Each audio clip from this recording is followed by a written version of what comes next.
राधे राधे। हरे कृष्णा। भाद्रपद मास के शुक्ल पक्ष की परिवर्तनी एकादशी पर आप सभी भक्तों को हृदय से मंगलमय शुभकामनाएं।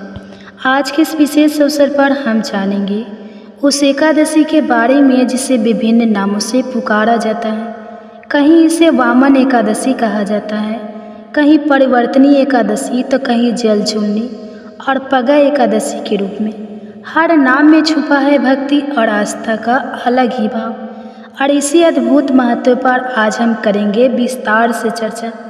क्या है इस एकादशी का महत्व, क्यों इसे इतना पवित्र माना जाता है, इन नामों के पीछे क्या कारण छुपा है, इस व्रत को करने से क्या पुण्य प्राप्त होता है और किसे यह व्रत अवश्य करना चाहिए, साथ ही कौन लोग इसे करने से वंचित रहे। इस दिन एक ऐसी कौन सी चीज़ है जो गाय को खिलाने से आपका जीवन बदल सकता है, यह भी जानेंगे इस वीडियो में विस्तार से। इसके अलावा हम आपको बताएंगे कि इस वर्ष यह वामन एकादशी किस तिथि को पड़ रही है, 3 सितंबर को या 4 सितंबर को। साथ ही शास्त्रों में वर्णित व्रत की विधि, नियम, आहार विहार, भगवान को अर्पित किए जाने वाले भोग और सबसे महत्वपूर्ण व्रत पारण का सही समय क्या हुआ। विशेष ध्यान देने योग्य बात यह है कि अन्य एकादशियों की तरह इस व्रत का पारण अगले दिन सूर्योदय के तुरंत बाद नहीं किया जाता। तो आखिर इस बार पारण कब होगा और क्यों, इन सभी प्रश्नों का उत्तर आपको इसी वीडियो में विस्तार से मिलेंगे। इस प्रकार से आने वाली इस एकादशी के बारे में संपूर्ण जानकारी आपको इस वीडियो के माध्यम से प्रदान की जाएगी। वीडियो में बताई जाएंगी और महत्व बताया जाएगा। आपसे निवेदन है कि वीडियो यदि थोड़ा सा भी उपयोगी लगे तो कृपया एक बार लाइक अवश्य कर दीजिएगा। भगवान नारायण की कृपा प्राप्त करने के लिए कमेंट्स बॉक्स में अवश्य लिखिएगा जय श्री हरि, ओम नमो भगवते वासुदेवाय नमः। चतुर्मास की एकादशी पर यह मंत्र जितने लिखे जाएंगे उतना कल्याण होगा, तो अवश्य लिखिए और लिखते जाइए। आइए जानकारी आरंभ करते हैं। बात करते हैं आने वाली एकादशी की भी। तो प्रिय भक्तों, भादो का महीना चल रहा है। भादो के महीने में शुक्ल पक्ष की जो एकादशी है यह चतुर्मास का मध्यांतर है। मध्यांतर से अभिप्राय है कि अब आधा चतुर्मास पूर्ण हो चुका है। 4 माह का होता है चतुर्मास, तो अब 2 महीने पूरे हो गए हैं। जब मध्यांतर आ जाता है तो जगत के पालनहार जो क्षीर सागर में विश्राम कर रहे हैं वह करवट बदलते हैं, इसलिए इसे परिवर्तनी एकादशी कहा जाता है। इस दिन भगवान विष्णु अपनी सोने की अवस्था में परिवर्तन करने का भी आ रहा है करते हैं। इसे वामन एकादशी भी कहा जाता है क्योंकि इसी दिन भगवान नारायण वामन रूप धारण करके और राजा बलि का उद्धार किया था, देवताओं का उद्धार किया था। इस सृष्टि को राजा बलि के प्रकोप से बचाया था। राजा बलि बहुत धर्मात्मा राजा थे, यद्यपि वह राक्षस थे, परंतु उनका कुल कुछ ऐसा था कि वह भगवान श्री हरि के परम भक्त थे। अब राक्षस होने के नाते देवगण उनसे सदा त्रस्त रहते थे। देवताओं को वह बिल्कुल प्रिय नहीं थे। राजा बलि ने इंद्रलोक पर अपना राजकाज स्थापित कर लिया था, बड़े बलशाली थे वह। तब भगवान विष्णु ने वामन रूप धारण करके और उनसे सृष्टि को छुटकारा दिलाया था, इसलिए इसे वामन एकादशी कहा जाता है। इसका वर्णन एकादशी की जो कथा आप सुनेंगे उसमें आप सुन पाएंगे, उसमें भी आएगा। यह जो एकादशी है, इस एकादशी का पूजन का विशेष विधान है। इसको मुख्य रूप से जो लोग मुक्ति चाहते हैं, प्रभु का धाम चाहते हैं, उन्हें अवश्य करना चाहिए। मुक्ति के उद्देश्य से यदि संकलित होकर इस व्रत को किया जाए तो निश्चित ही व्यक्ति का जीवन पूर्ण हो जाता है और वह दोबारा इस पृथ्वी पर नहीं आता, भगवान के परम धाम को प्राप्त करता है और जब तक जीता है वह सभी सुखों को प्राप्त करता है। इस एकादशी के दिन कमल से भगवान का पूजन किया जाता है। जैसे कमल अर्पित करना है, कैसे पूजन करना है, यहाँ मैं आपको भी जब पूजा विधि बताएंगे तो उसमें अवश्य इसके विषय में जानकारी दूंगी। इस एकादशी आपको भगवान श्री हरि के वामन रूप का पूजन करना चाहिए। भगवान का जो वामन अवतार हुआ है उनकी जो भी तस्वीर प्रतिमा आपके पास हो उसे ही पूजन के लिए आपको प्रयोग करना चाहिए। आइए अब बात करते हैं कि इस एकादशी का अपने व्रत पूजन के जो नियम हैं उनको कैसे धारण करना है, क्या नियम है, किनका पालन करना है और किस प्रकार से विधि है, फिर पूजन आदि करना है। प्रिय भक्तों, कुछ नियम है इस एकादशी के जो व्रत के एक दिन पहले होते हैं, उनको ध्यान से सुनिएगा। सबसे पहले तो जो वामन एकादशी है ना, इस एकादशी के एक दिन पहले कुछ वस्तुओं का आपको त्याग कर देना चाहिए। उन्हीं में से है कांवसे की वस्तु का प्रयोग। कांवसे की वस्तु का प्रयोग आपको भूल के भी इन 3 दिनों में नहीं करना है, दशमी, एकादशी और द्वादशी को। दूसरा, आपको मसूर की दाल का प्रयोग नहीं करना है। चाहे व्रत कर रहे हैं चाहे व्रत नहीं कर रहे हैं, तो व्रत कर रहे हैं वह केवल व्रत वाले दिन तो फलाहार करते ही हैं, बाकी जो अन्य दिन है उनका पर भी मसूर की दाल, न चने के दाल, न साग, हरी पत्तेदार सब्जियों का त्याग करना चाहिए। यह आपके इन 3 दिनों में ग्रहण नहीं करनी चाहिए। सामान्य जन के लिए चावल का त्याग कहा गया है। यह चावल एकादशी के दिन नहीं खाना चाहिए। 3 दिन का त्याग नहीं है, पर मैं आपको अभी बता दूं कि इस एकादशी पर चावल के दान का बड़ा महत्व है। खाना नहीं है पर दान का महत्व है। इस दिन आपको चावल दान करना चाहिए। आगे मैं दान की कुछ और वस्तुएं भी बताऊंगा जो इस एकादशी पर दान की जानी चाहिए। इसके अलावा यह भी जान लीजिए कि गाय को क्या खिला सकते हैं जिससे आपका जीवन बदल सकता है। इसमें शामिल है गाय को हरा चारा, ताज़ी रोटी या ज्योति पर गुड़ रखकर खिला सकते हैं। इससे हमारे जीवन के सभी दोष मुक्त होते हैं और हमें अपने जीवन में सफलता मिलती है। हमारे सभी प्रकार के दोष नष्ट हो जाते हैं। तो चलिए श्रोताओ, आपको इस तिथि के दिन शहद का त्याग कर देना है। शहद, मधु, अर्क कहते हैं। मधु जो अर्क है आपको भूल के भी इन 3 दिनों में प्रयोग नहीं करना है। भगवान श्री हरि विष्णु का जब पूजन करेंगे उसके लिए जो पंचामृत बनाएंगे उसमें भी शहद नहीं डालेंगे, इसका ध्यान रखिएगा। इसके अतिरिक्त लहसुन, प्याज आदि का त्याग व्रत के एक दिन पहले ही कहा गया है। आपको दशमी तिथि को ही त्याग कर देना चाहिए। यदि आप मांस मदिरा का सेवन करते हैं, कि प्रभु भक्त है जो मांस मदिरा तो सेवन करते हैं पर एकादशी का व्रत भी करते हैं, तो ऐसे जो भी लोग हैं वह मांस मदिरा का त्याग भी एक दिन पहले ही करेंगे। ऐसा नहीं कि आज मांस मदिरा खाए और कल व्रत कर ले, यह संभव नहीं है, यह उचित नहीं है, यह दोषपूर्ण है। आप आज ही अर्थात व्रत के एक दिन पहले ही मांस मदिरा का त्याग कर दें। बैगन की सब्जी और मूली की सब्जी आपको नहीं खानी है। इस प्रकार से दशमी तिथि से ही आप त्याग आरंभ हो जाएंगे। बाल आदि धो लीजिएगा। दशमी तिथि को ध्यान दीजिएगा कि आपने शुद्धि का ध्यान रखना है, ब्रह्मचर्य का पालन करना है और यह ब्रह्मचर्य जो है वह अपने दशमी तिथि को ही धारण कर लेना है। और यह द्वादशी का पारण जब तक नहीं हो जाता तब तक ब्रह्मचर्य का पालन करना है। तो इस प्रकार से नियमों को धारण करते हुए दशमी का दिन व्यतीत कीजिए, व्रत के एक दिन पहले का दिन व्यतीत कीजिए। अब आते हैं व्रत वाले दिन के नियम पर, और उस दिन आपको क्या क्या करना है, क्या खाना है, क्या नहीं खाना, कैसे पूजन आदि करना है, क्या दान देना है। एकादशी का जिस दिन आप व्रत कर रहे हैं, वामन एकादशी का, उस दिन आपको सूर्योदय से पहले उठना चाहिए। उठने के बाद स्नान आदि करके स्वच्छ वस्त्र धारण कीजिए। स्वच्छ वस्त्र धारण करके भगवान सूर्य को जल दीजिए, माता तुलसी को जल दीजिए। एकादशी के दिन तुलसी में जल दिया जाना चाहिए, तुलसी पूजन किया जाना चाहिए। एकादशी पर तुलसी पूजन वर्जित नहीं है।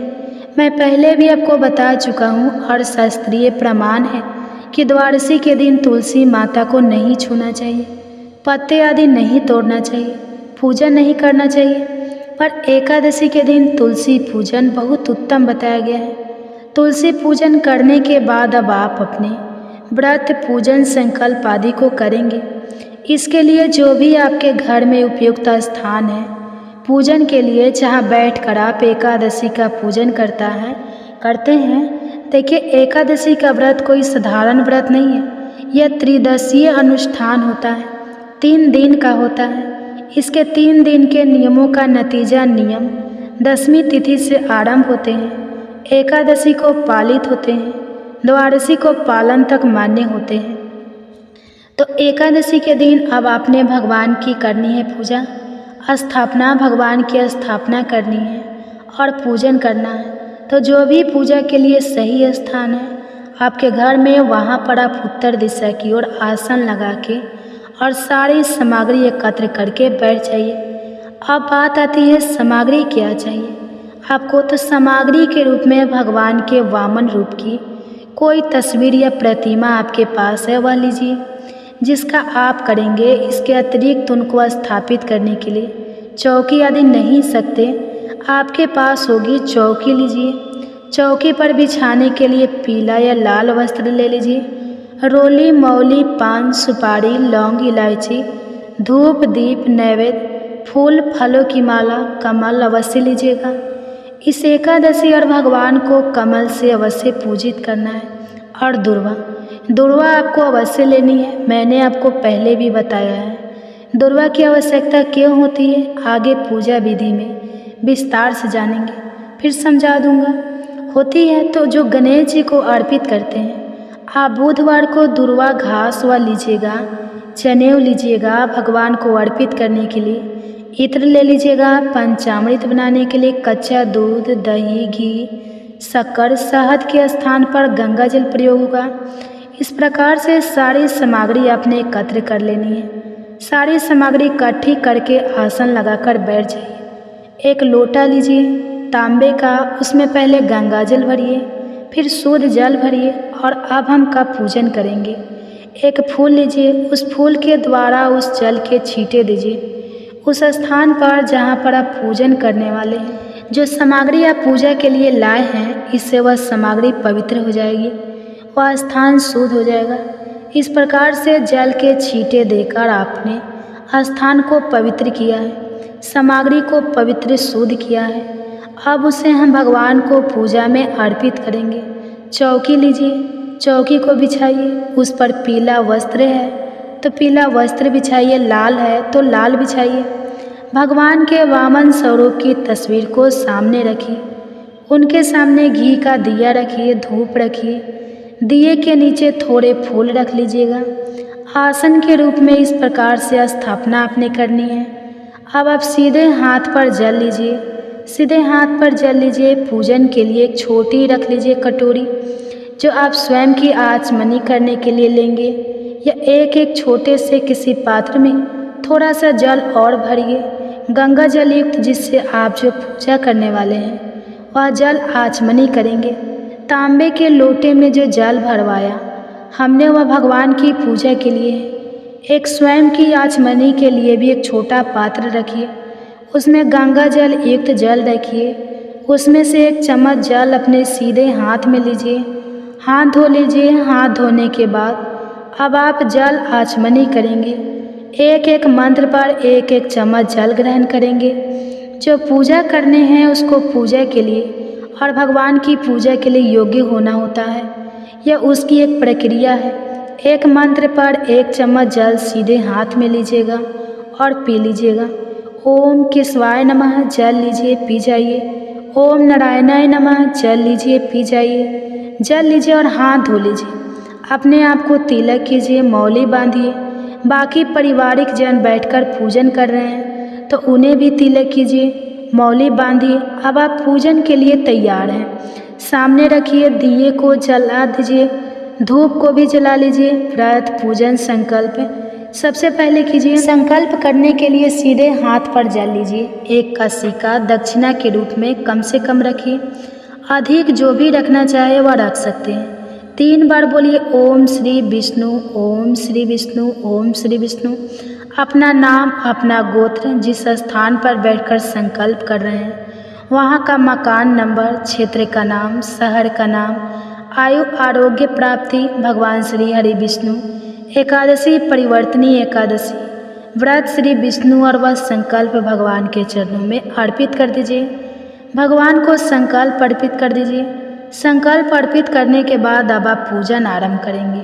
सबसे पहले तो आप आसन प्रदान करेंगे। आसन के रूप में पुष्प अर्पित कीजिएगा। 5 फूल अपने हाथ में ले लीजिए और वह भगवान को आसन के रूप में निवेदित कीजिए कि हे परमेश्वर, यह पुष्प हम आपको आसन के रूप में अर्पित कर रहे हैं, आप इसे ग्रहण करें और यहाँ विराजमान है। मानो इस प्रकार से निवेदन करते हुए वह पुष्प भगवान को अर्पित कर दीजिए। आसन देने के बाद भगवान को पग अर्ध आचमनी कराया जाता है। एक कटोरी रखिए भगवान के सामने, उसमें आप पूजा की सारी सामग्री अर्पित कीजिए। 1-1 चम्मच जल। अब आप 1-1 मंत्र पर भगवान को अर्पित करेंगे। इसे कहा जाता है हाथ धुलाना और जल पिलाना। एकादशी व्रत पूजन अंतर्गत श्री हरि विष्णु वामन स्वरूप पद प्रक्षालन कीजिए। पद प्रक्षालन के लिए 1 चम्मच जल लीजिए और भगवान को अर्पित कर दीजिए। पद करके अब भगवान को अर्घ्य अर्पित करेंगे। अर्घ्य के रूप में 1 चम्मच जल अर्पित कीजिएगा। अर्घ्य के रूप में भगवान को 1 चम्मच जल अर्पित कीजिए। अर्घ्य कराई जाती है भगवान को तो के लिए 1 चम्मच जल अर्पित कीजिएगा। गुरु जल आचमनी आइए, 1 चम्मच जल लीजिए और भगवान को अर्पित कर दीजिए। भगवान को स्नान कराया जाता है। स्नान के लिए जल अर्पित कीजिएगा। स्नान कराइएगा। स्नान करा के तो भाव यह रखिए कि आप भगवान को खूब सारे जल से स्नान करा रहे हैं। प्रेम से स्नान के लिए जल अर्पित कीजिए। 1 चम्मच जल अर्पित कीजिए। स्नान कराने के बाद भगवान को पंचामृत से स्नान कराया जाता है। पंचामृत अर्पित किया जाता है तो पंचामृत बनाए कच्चा दूध, दही, घी, शक्कर और गंगा जल से, और वह फूल पर लगा लीजिए। जो लोग तस्वीर पर पूजन कर रहे हैं वह फूल पर लगा लीजिए और जो लोग प्रतिमा पर पूजन कर रहे हैं वह प्रतिमा को चढ़ाइए। अच्छे से अभिषेक कराइए पंचामृत से। पंचामृत समर्पित कीजिए भगवान को। पंचामृत से स्नान कराने के बाद शुद्धियों तक स्नान कराया जाता है तो शुद्ध जल से स्नान कराइएगा। 1 चम्मच जल लीजिएगा और अर्पित कीजिएगा। भगवान को स्नान करा के भगवान को वस्त्र अर्पित करेंगे। वस्त्र के लिए एक मौली का टुकड़ा लीजिए और वह भगवान को अर्पित कर दीजिए। वस्त्र के रूप में आप योग्यो पवित्र अर्पित करेंगे। क्या जनेऊ होती है तो जनेऊ लीजिएगा और वह जनेऊ भगवान को अर्पित कीजिएगा। जनेऊ को अर्पित करने से पहले उसे रोली, कुमकुम आदि से तिलक कर लीजिएगा। यज्ञ पवित्र अर्पित कीजिए। प्रेम से भगवान को यज्ञ पवित्र अर्पित कीजिए। मैंने आपको बताया से तिलक कर लीजिए और उसके बाद भगवान को अर्पित कर दीजिए। इसके बाद भगवान को इत्र लगाइए। इत्र को फूल पर लगा लीजिए और वह भगवान को अर्पित कीजिए। प्रेम से भगवान को इत्र अर्पित कीजिए। इत्र अर्पित करने के बाद भगवान को तिलक किया जाएगा। आदि से तिलक कीजिएगा। ओम प्रेम से भगवान को तिलक कीजिए। तिलक करके और भगवान को फूलों की माला पहनाएंगे। फूलों की माला है, माला पहनाइएगा। पुष्प हो तो पुष्प अर्पित कीजिएगा। ओम नारायण नमः पुष्पम समर्पम माल्यपर्पण। भगवान को प्रेम से माला पहनाइए। माला अर्पित कीजिए और फूल है तो फूल कीजिए। और अब आप विशेष रूप से कमल दल अर्पित कीजिएगा। कमल दल हाथ में लीजिए। भगवान नारायण से प्रार्थना कीजिए। आपकी कोई मनोकामना है तो मनोकामना बोलिए और उसके बाद यह पुष्प अर्पित कीजिए। नारायणा नमः श्री वामन रूपाय नमः। परिवर्तनीय एकादशी पूजन अंतर्गत श्री वामन भगवान प्रेम से भगवान को कमल दल अर्पित कीजिए। कमल दल अर्पित करने के बाद भगवान को धूप दिखाइए और धूप दीप दिखाकर धूप दिखाने के बाद भगवान को दीप दिखाइएगा। धूप दिखाइए, दीप दिखाइए और अर्पित कीजिए।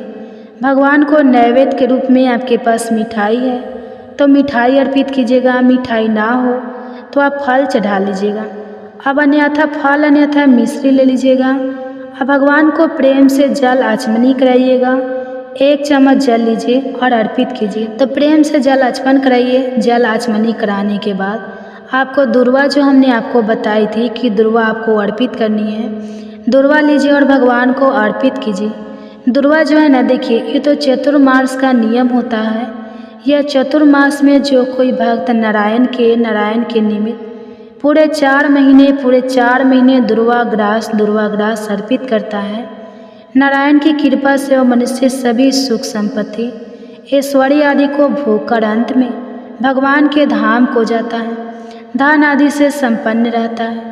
यह बड़ा उत्तम उपाय था जो आपको किसी भी चतुर्मास में करना चाहिए। अब इस बार तो आधा चतुर्मास निकल गया है। अब क्योंकि जिन्होंने धारण नहीं किया है उनको एकादशी पर करना बड़ा कल्याणकारी है, इसलिए मैं आपको एकादशी पर विशेष रूप से कहती हूँ कि आप तुरवा जल हाथ में लीजिए, अर्पित कीजिए। और तांबलू क्या होता है? पान का पत्ता लीजिए, उस पर 2 लौंग रखिए, 2 इलायची रखिए, 1 सुपारी रखिए और वह अर्पित कीजिए। दक्षिणा जो भी आप अर्पित करना चाहते हैं भगवान को वह अर्पित कीजिए। नमः शुभ दक्षिणा संभ्राम्यामि, तो प्रेम से भगवान को दक्षिणा अर्पित कीजिए, हाथ जोड़ के नमस्कार कीजिए। और अब आप परिवर्तनीय एकादशी वामन एकादशी की कथा सुनिए। सही कथा यदि सुनते रहना चाहते हैं, सही जानकारी पाते रहना चाहते हैं तो हमारे चैनल को भी सब्सक्राइब कर लीजिए, क्योंकि यह एक प्रतिष्ठित ज्योतिष संस्थान का चैनल है। हम यहाँ जो भी जानकारी देते हैं, जो भी कथाएं सुनाते हैं, वह पंचांग, ज्योतिष शास्त्र और पुराणों पर आधारित होता है।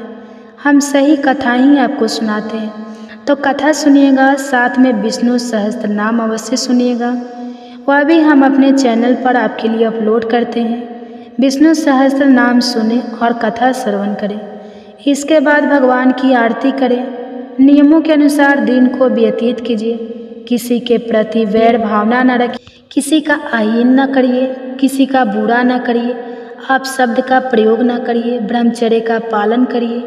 घर में नारायण विराजमान है, इसलिए घर में किसी प्रकार का कलह क्लेश ना रखिए। शांत वातावरण रखिए। भगवान में मन को, अपने चित्त को लगाए हुए समय को व्यतीत कीजिए। स्वयं काल को कीर्तन कीजिए। कीर्तन विशेष वीडियो भी आपके लिए अपलोड करते हैं। अगर आप मंदिर आदि ना जा पाए, आपके यहाँ कीर्तन ना होता हो, तो कीर्तन के लिए आप लाइव वीडियो सुन लीजिएगा। कीर्तन कीजिए। रात्रि को जागरण की बड़ी महिमा है इस एकादशी पर। इसका वर्णन आप जब कथा सुनेंगे सही तो उस कथा में भी आप सुन पाएंगे। बहुत सारी जानकारी है जो इस कथा के अंदर है, इसलिए आप ध्यान से कथा सुनिएगा, सही कथा सुनिएगा। एकादशी के व्रत में आपको अन्न ग्रहण नहीं करना है। आपको इस एकादशी के व्रत में नमक और मिर्च का पूर्ण रूप से परहेज है। कुछ प्रांतों में काली मिर्च और जो सीधा नमक आता है, व्रत वाला वह नमक खा लिया जाता है। तो आपके यहाँ चलता है, आप खा सकते हैं उसको, परंतु जो साधारण नमक है वह नमक सामान्य नमक और जो लाल मिर्च है उसका प्रयोग पूर्ण रूप से वर्जित है। अन्न का प्रयोग पूर्ण रूप से वर्णित है। फलाहार ही करना चाहिए, प्रयास करके फलाहार करके ही करें। कुछ लोग निर्जला रहते हैं इस एकादशी को, या आपके शरीर क्षमता पर है।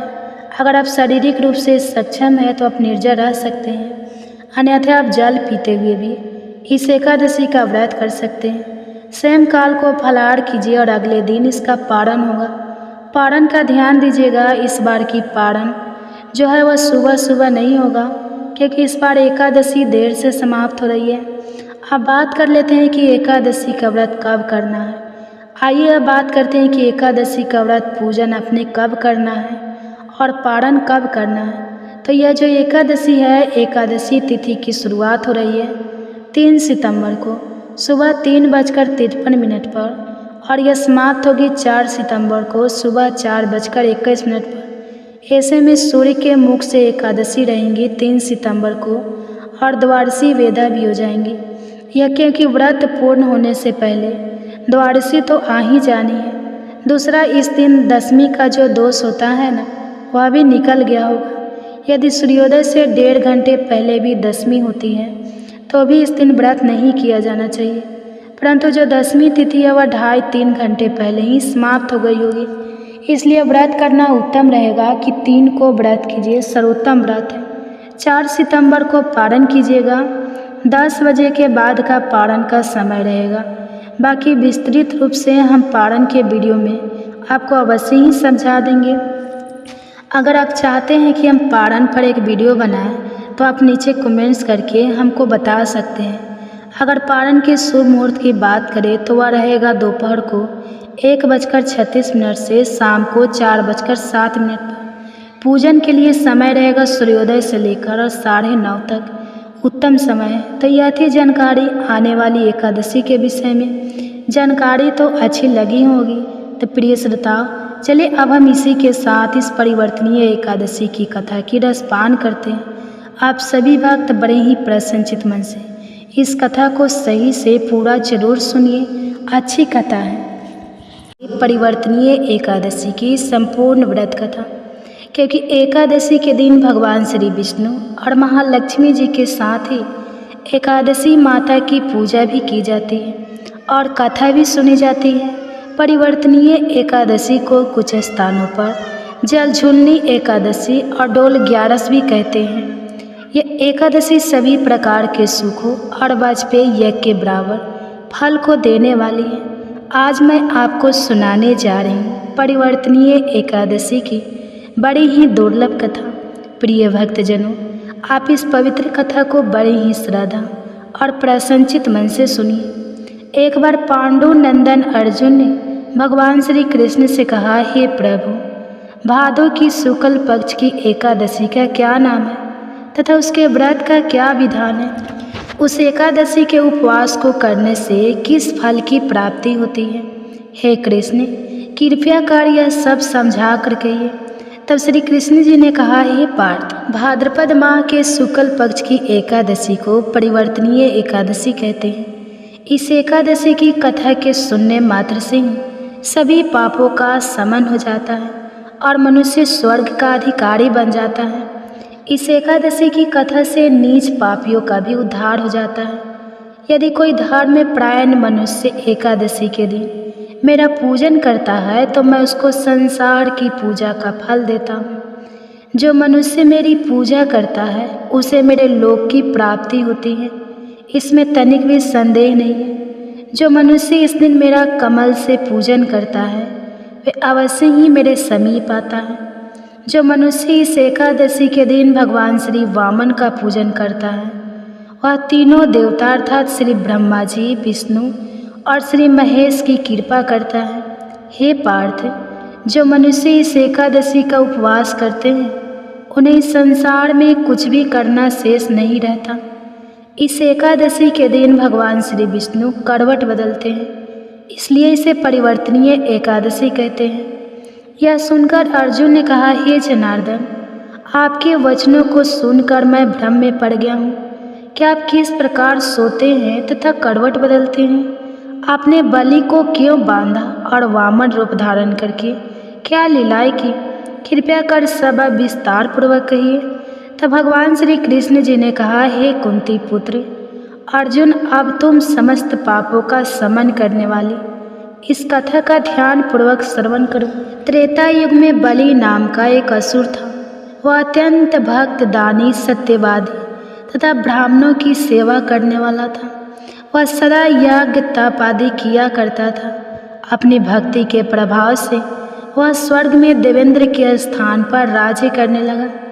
देवराज इंद्र तथा अन्य देवता इस बात को सहन नहीं कर सके और भगवान श्री हरि के पास जाकर प्रार्थना करने लगे।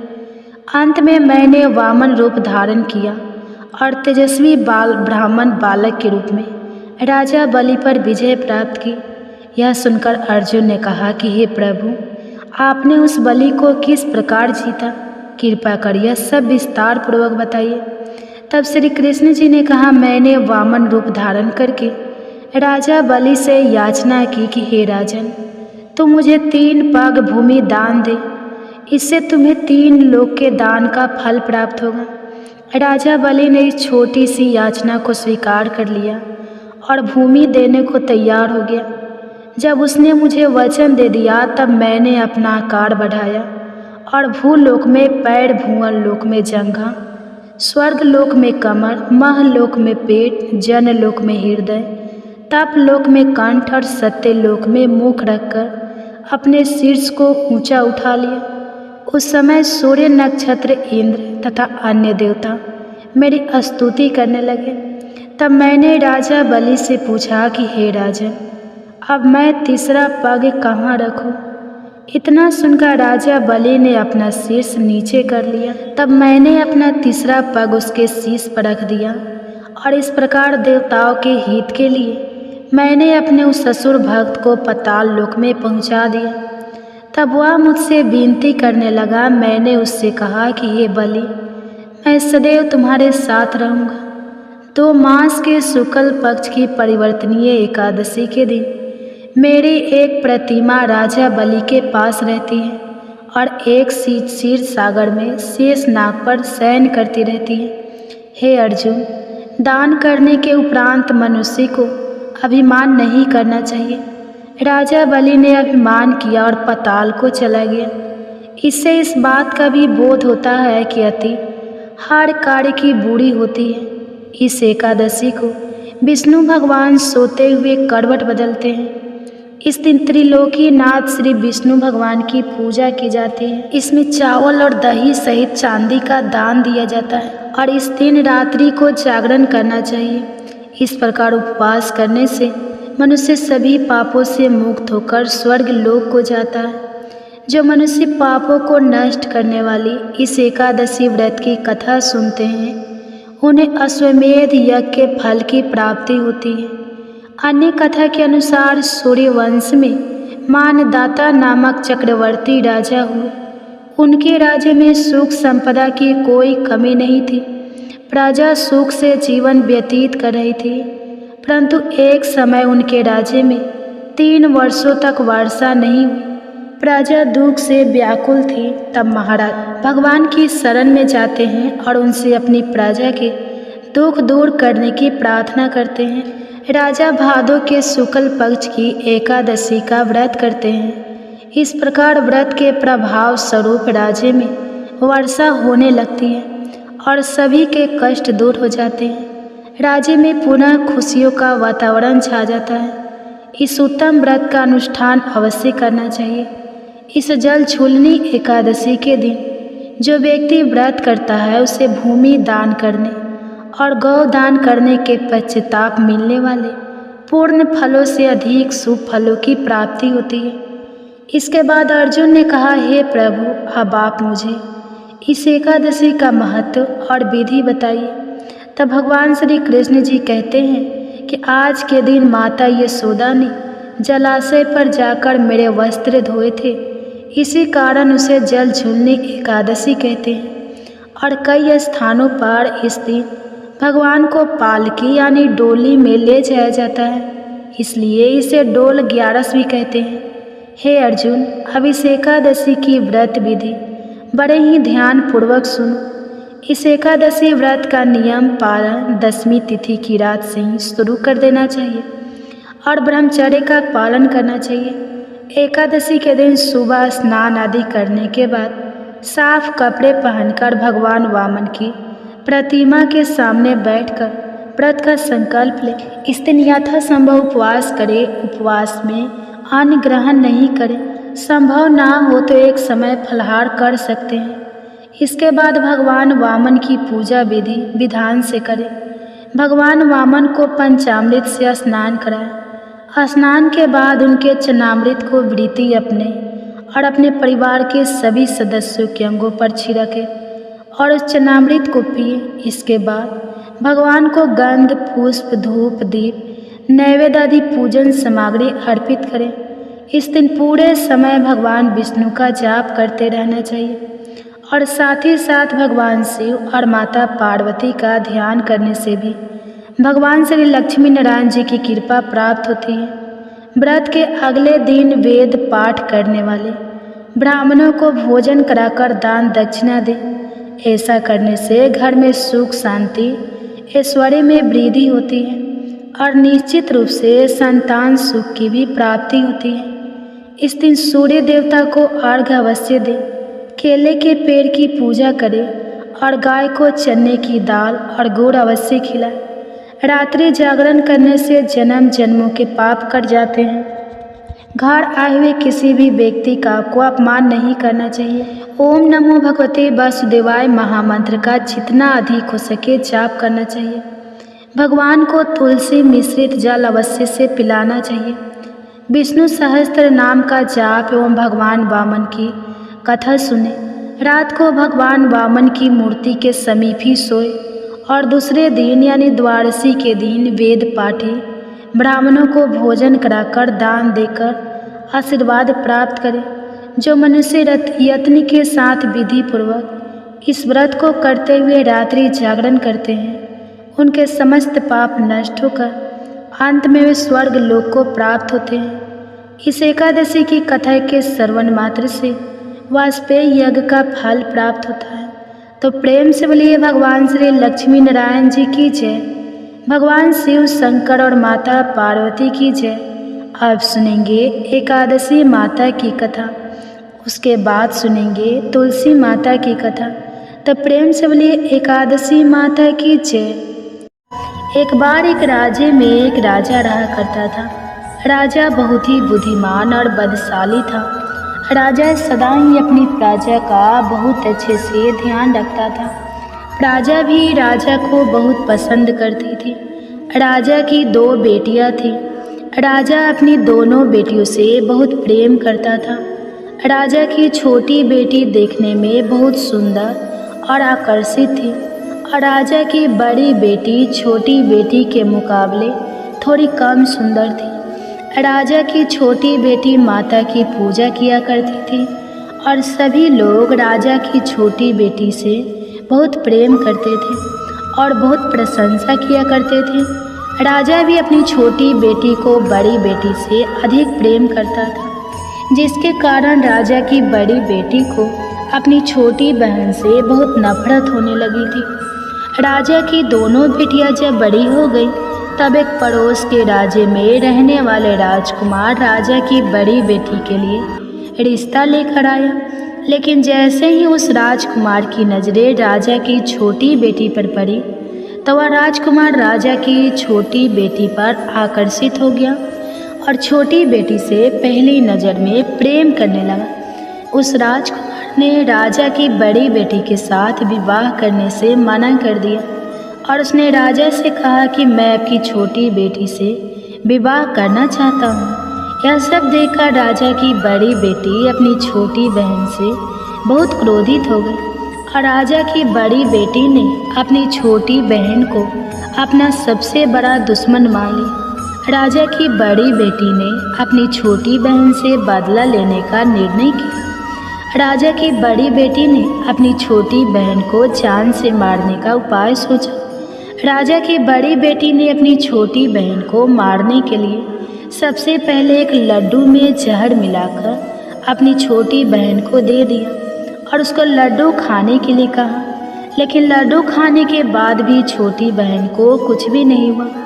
बड़ी बहन यह देखकर बहुत आश्चर्यचकित हो गई, लेकिन बड़ी बहन ने हार नहीं मानी। जब उसकी छोटी बहन रात में कमरे में सो रही थी तब उसने एक मटके में सांप रखकर उसके कमरे में छोड़ दिया, लेकिन सांप भी छोटी बहन का कुछ नहीं कर पाया। जिसके बाद बड़ी बहन ने अपनी छोटी बहन से कहा कि चलो हम लोग कुएं में से पानी भर कर लाते हैं। जिसके लिए वह अपनी छोटी बहन को पानी भरने के बहाने कुएं के पास ले गई और उसने अपनी छोटी बहन को कुएं में धक्का दे दिया। लेकिन छोटी बहन को तब भी कुछ नहीं हुआ, क्योंकि हर बार 11 माता उसकी रक्षा कर रही थी और उधर बड़ी बहन अपने सारे प्रयास के बाद भी असफल हो रही थी, जिससे वह बहुत क्रोधित हो गई और फिर उसने अपनी छोटी बहन के पास जाकर उसे प्रश्न किया कि मेरी छोटी बहन, क्या तुमको पता है कि भगवान ने सबको मृत्यु एक निश्चित समय पर लिखी हुई है और कैसे तुम्हारी या मेरी मृत्यु होगी, क्या यह तुम जानती हो? तब छोटी बहन ने अपनी बड़ी बहन को बताया कि हाँ दीदी, मैं तो जानती हूँ मेरी मृत्यु कैसे होगी।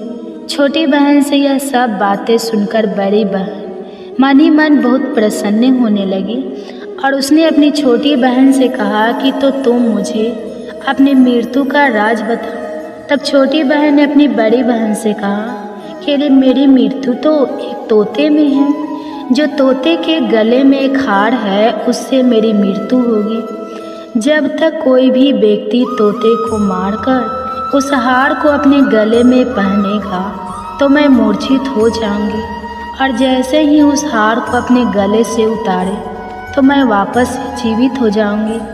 अपनी छोटी बहन की मृत्यु का राज जानकर बड़ी बहन बहुत खुश हुई और उसने अपनी छोटी बहन को मारने के लिए उसके पालतू तोते को ढूंढना शुरू कर दिया।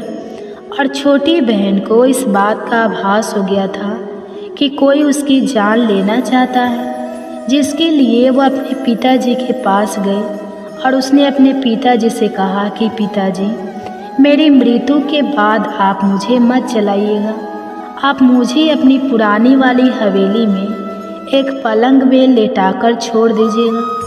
अपनी छोटी लड़की की यह बातें सुनकर राजा बहुत आश्चर्यचकित हो गया। राजा ने अपनी छोटी बेटी से पूछा कि बेटी, तुम यह क्या कह रही हो?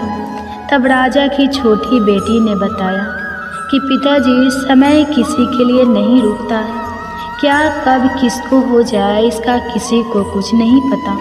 फिर राजा ने अपनी छोटी बेटी से कहा कि तुम ऐसी बातें क्यों करती हो? 2-3 दिन के बाद तो तुम्हारा विवाह है।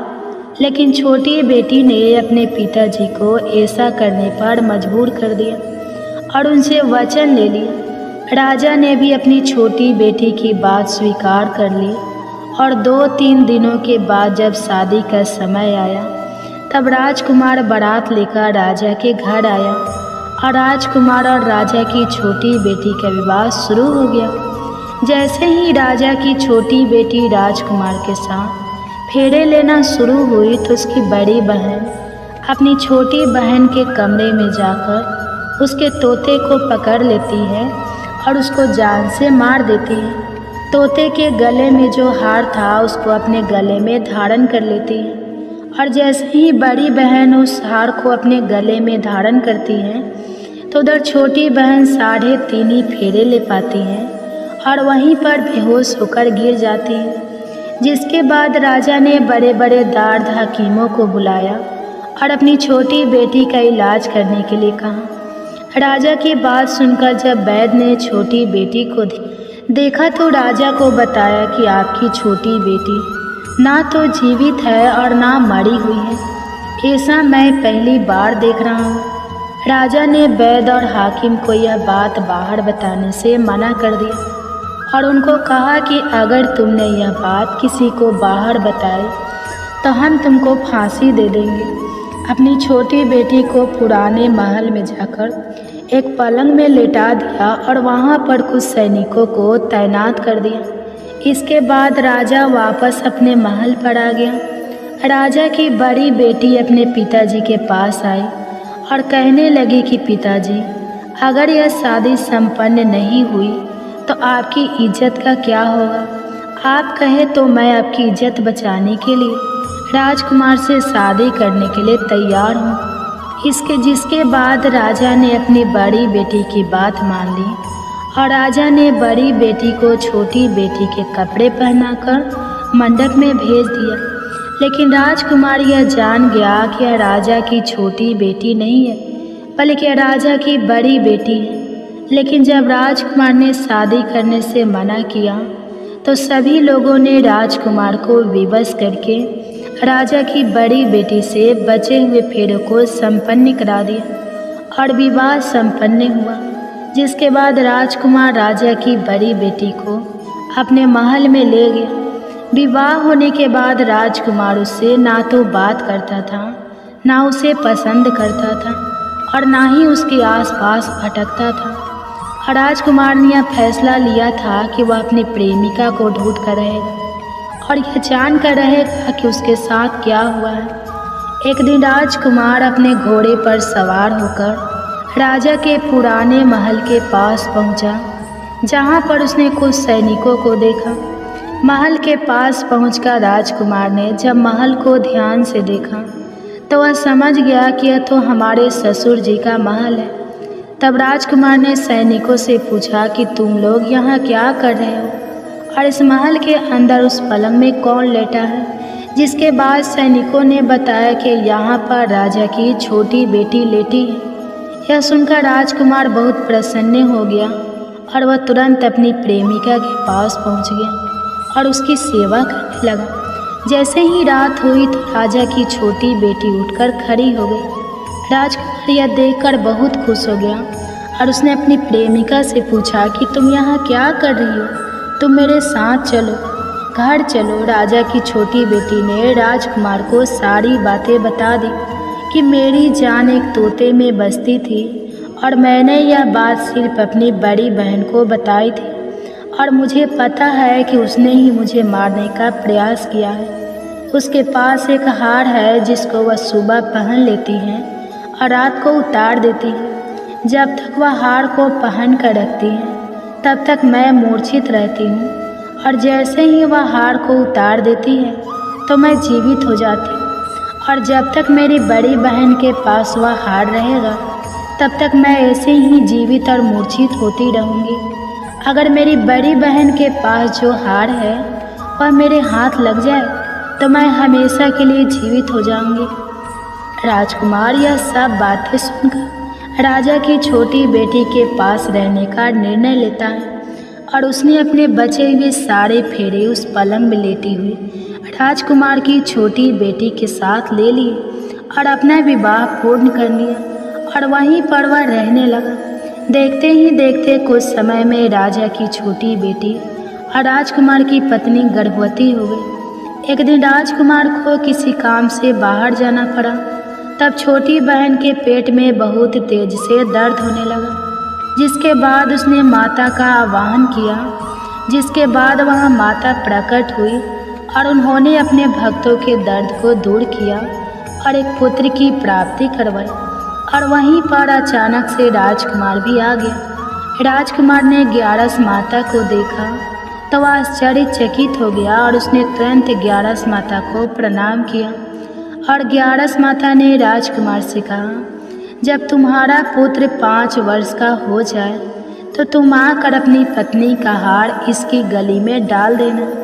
और देखते ही देखते राजकुमार और राजा की छोटी बेटी का पुत्र 5 वर्ष का हो जाता है। तो राजकुमार अपने बेटे से कहता है कि बेटा, मैं कुछ काम से बाहर जा रहा हूँ, तुम अपनी माता का ध्यान रखना। और वहाँ से चला जाता है। राजा को बाहर निकलता देखकर बड़ी बहन के सैनिक देख लेते हैं और बड़ी बहन को जाकर सारी बातें बता देते हैं, जिसके बाद बड़ी बहन अपनी छोटी बहन के पुत्र को वहाँ से उठवा लेती है और उसको मरवा देती है। छोटी बेटी के पुत्र के 2 टुकड़े करवा देती है। पहला टुकड़ा चक्के के पास छुपा देती हैं और दूसरा टुकड़ा अपने पलंग के नीचे रख लेती है।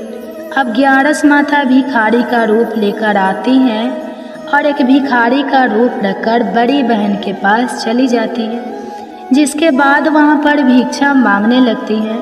तो बड़ी बहन अपने सैनिकों से कहती है कि जाकर भिक्षा दे दो, लेकिन जैसे ही नौकर ग्यारस माता को भिक्षा देने के लिए आते हैं तो माता उन्हें मना कर देती है और कहती है कि मैं तुम्हारी महारानी से ही भिक्षा लूँगी। जिसके बाद बड़ी बहन स्वयं ही भिक्षा देने के लिए माता के पास आती है। तब माता एक बिल्ली का रूप लेकर उसके कमरे में चली जाती हैं और वहाँ पर छोटी बेटी के पुत्र के 2 टुकड़ों को आपस में जोड़ देती है और उसे जीवित कर देती है। फिर उसे वहाँ से ले जाती है। राजकुमार अपने बेटे को लेकर अपनी पत्नी के पास आ जाता है और उसे कहता है कि तुम इसका ध्यान रखना। अगर तुम इस बच्चे का अच्छे से ध्यान रखोगी तो मैं तुमसे बात करूँगा। एक दिन राजकुमार अपने बच्चे से कहता है कि तुम मम्मी से उनके गले का हार मांग लो।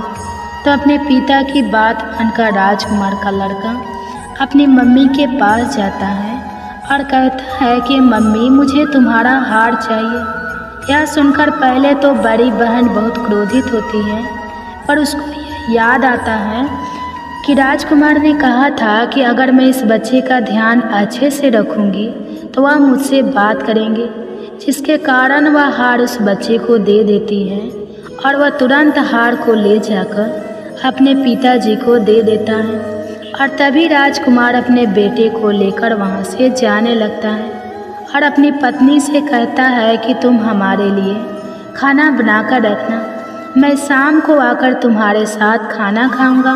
और वह अपने बेटे को लेकर वहाँ से चला जाता है, जिसके बाद वह राजा के पास जाता है और उनको सारी बातें बता देता है। राजा अपनी बड़ी बेटी की यह करतूत सुनकर बहुत क्रोधित होते हैं और अपनी परवरिश पर ही दोष देने लगते हैं। राजकुमार को अपनी छोटी बेटी के साथ रहने के लिए आदेश दे देते हैं। इस प्रकार 11 माता की कृपा से राजकुमार और राजा की छोटी बेटी सुखपूर्वक रहने लगी। प्रेम से बोलिए एकादशी माता की जय। प्रेम से बोलिए माता लक्ष्मी और भगवान विष्णु की जय, माता पार्वती और भगवान शंकर की जय। कथा के बाद अब आप आरती श्रवण कीजिए। ओम जय एकादशी माता मैया, जय एकादशी माता, विष्णु पूजा व्रत को धारण कर, विष्णु पूजा व्रत को धारण कर, शक्ति मुक्ति पाता। ओम जय एकादशी माता, तेरे नाम गिना देवी, भक्ति प्रदान करनी मैया, भक्ति प्रदान करनी, गण गौरव की देनी, गण गौरव की देनी, माता शास्त्र में वर्णी, माता शास्त्र में वर्णी। ओम जय एकादशी माता, मार्गशीर्ष की कृष्ण पक्ष की उत्पन्न विश्वरणी, जनमी मैया उत्पन्न विश्व तारे जनमी, शुक्ल पक्ष में हुई मोक्षदा, शुक्ल पक्ष में हुई मोक्षदा, मुक्ति दाता बन आई। ओम जय एकादशी माता, पौष की कृष्ण पक्ष की सफला नामक है, सफला नामक है, शुक्ल पक्ष में होए पुत्रदा, आनंद अधिक रहे।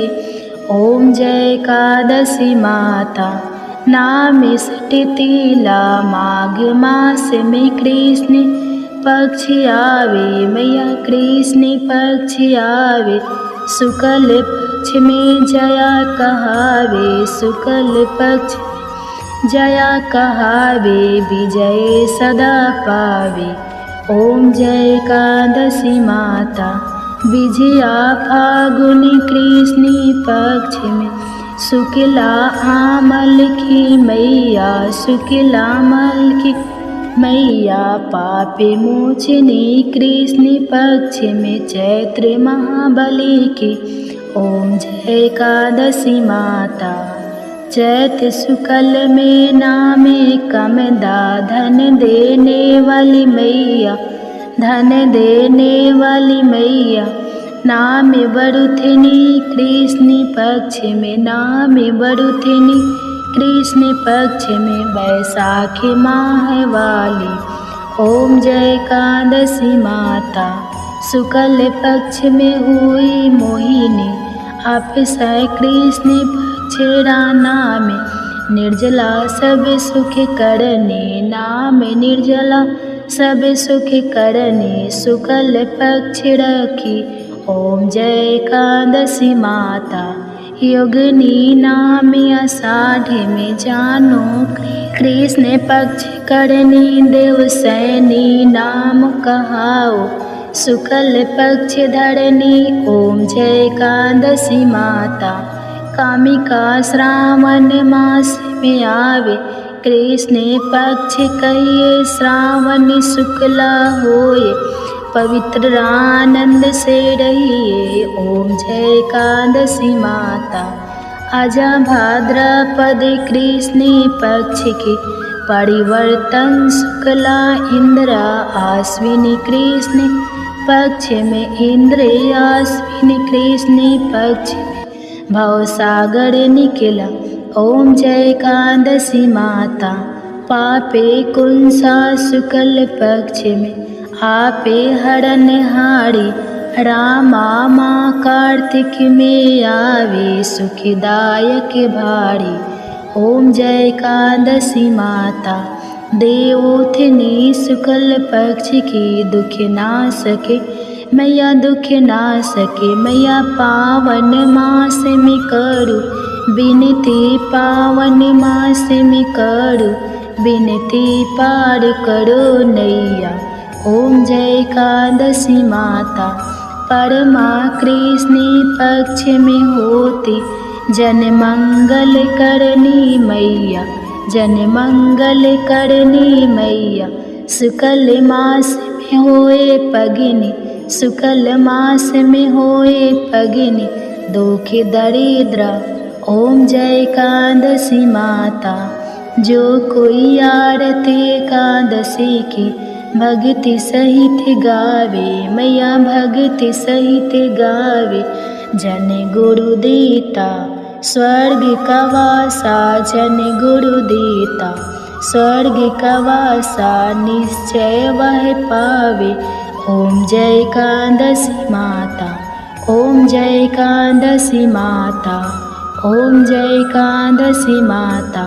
प्रेम से बोलिए एकादशी माता की जय, प्रेम से बोलिए लक्ष्मी नारायण भगवान जी की जय। आशा करती हूँ आप सभी का पुत्रदा एकादशी का व्रत सफल हो और भगवान श्री लक्ष्मी नारायण जी की कृपा आप और आपके पूरे परिवार पर सदा बनी रहे।